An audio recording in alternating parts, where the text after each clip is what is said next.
ప్రజాపాలన programme ద్వారా Congress party తన మద్దతు పెంచుకోవాలని భావిస్తున్నది. ప్రజల నుండి మంచి రెస్పాన్స్ పొంది విజయవంతంగా ముందుకు సాగాలని ఆలోచిస్తున్నది. ప్రజాపాలన, అభయస్థం, గ్రామ సభల ద్వారా పబ్లిక్కు దగ్గరై సమస్యలు తెలుసుకోనున్నది. ప్రజల నుండి ఆదరణ పొంది అదే జోస్తో పార్లమెంట్ ఎన్నికలకు వెళ్లాలని కాంగ్రెస్ తన వ్యూహాన్ని అమలు చేస్తున్నది. ఇటీవల అసెంబ్లీ ఎన్నికల్లో విజయం సాధించినట్టే పార్లమెంట్ ఎన్నికల్లోనూ అత్యధిక సీట్లు పొంది తన పార్టీ నుంచి ఎక్కువ మంది ఎంపీలను పార్లమెంటుకు పంపాలని కాంగ్రెస్ రెడీ అయింది.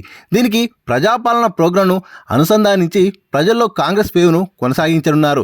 గత ప్రభుత్వానికి భిన్నంగా కాంగ్రెస్ పార్టీ ఫస్ట్ టైం గ్రీవెన్స్ను ఏర్పాటు చేయనున్నది. ఈ గ్రీవెన్స్లో 6 గ్యారంటీలతో పాటు ఇతర సమస్యలను కూడా స్వీకరిస్తామని స్వయంగా సీఎం చెప్పారు. అయితే 10 ఏళ్ల నుండి పెండింగ్ సమస్యలన్నింటినీ ఈ స్పెషల్ డ్రైవ్ గ్రీవెన్స్లో అడ్రస్ చేయనున్నారు. ఆఫీసర్లు, నేతలే గ్రామ సభల ద్వారా ప్రజల ముందుకు వెళ్లనున్నారు. దీంతో ప్రజల సమస్యలకు పరిష్కారం లభిస్తుందనే భావనలో సర్కారున్నది. ఇక 10 ఏళ్ల బీఆర్ఎస్ పాలనలో వివిధ రకాల సమస్యలతో పబ్లిక్ సతమతమయ్యారనేది కాంగ్రెస్ ఆరోపణ.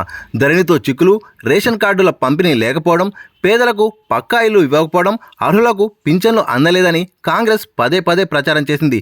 ఇప్పుడు ప్రభుత్వంలోకి రావడంతో ఈ సమస్యలన్నీ గుర్తించాలని నిర్ణయం తీసుకున్నది. దీనిలో భాగంగానే గ్రామ సభలను ఏర్పాటు చేసి అప్లికేషన్లు తీసుకోనున్నారు. మెజారిటీ సమస్యలను గుర్తించి అందుకు అనుగుణంగా సర్కార్ సొల్యూషన్ను రూపకల్పన చేయనున్నది.